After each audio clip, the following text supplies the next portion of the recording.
হঠাৎ করেই বাংলাদেশের রাজনীতির আলোচনার কেন্দ্রবিন্দুতে চলে এসেছে জামায়াতের আমির নির্বাচন। তৃতীয়বারের মতো ডক্টর শফিকুর রহমানই জামায়াতের আমির হবেন, নাকি নেতৃত্ব যাবে নতুন কারো হাতে? এমন প্রশ্নে যখন আলোড়িত দেশের রাজনৈতিক অঙ্গন, তখনই জানা গিয়েছে জামায়াতের আমির হিসেবে সম্ভাব্য প্রার্থীর নাম। সম্ভাব্য দুটি প্যানেল নিয়ে আলোচনায় ব্যস্ত জামাত। একটি প্যানেলে রয়েছেন ডক্টর শফিকুর রহমান, বর্তমান নায়েবে আমির মুজিবুর রহমান, সাবেক ভারপ্রাপ্ত সেক্রেটারি এটিএম আজহারুল ইসলাম, সহকারী সেক্রেটারি জেনারেল হামিদুর রহমান আজাদ ও মিয়া গোলাম পরওয়ার। অন্যদিকে আজহারের জায়গায় আলোচনায় আছেন আরেক নায়েবে আমির সৈয়দ আব্দুল্লাহ মোহাম্মদ তাহের।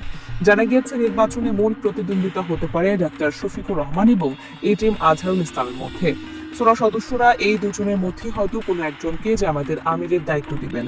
এখন দেখার বিষয় আগামী ডিসেম্বরে কাকে জামাতের আমির মনোনীত করেন জামাতের সদস্যরা। ফেব্রুয়ারিতেই যেহেতু নির্বাচন, সেক্ষেত্রে জামাতের সদস্যদের আমির নির্বাচন করতে হবে অত্যন্ত দক্ষতার সাথে। যখন আমিরের জামাত নির্বাচনের সিদ্ধান্ত হয়, তখন কেন্দ্রীয় মজলিসে শুরা একটি প্যানেল করে। শুরা সদস্যদের গোপন ভোট হয়, সর্বোচ্চ ভোট পাওয়া তিনজনকে এই প্যানেলে রাখা হয়। এই তিনজনের নাম সারা দেশে যত পুরুষ এবং নারী রুকন সদস্য আছেন তাদের জানানো হয়। আগামী 3 বছরের জন্য এই তিনজনের মধ্যে থেকে যে কোনো একজনকে আমিরে জামাত পদে ভোট দিবেন রুকনরা।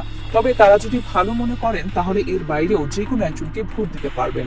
সেই স্বাধীনতাও একজন রুকনের আছে। রুকনরা তাদের বিবেচনায় ভোট দেন। যিনি সর্বোচ্চ ভোট পান তিনি আমিরে জামাত নির্বাচিত হন।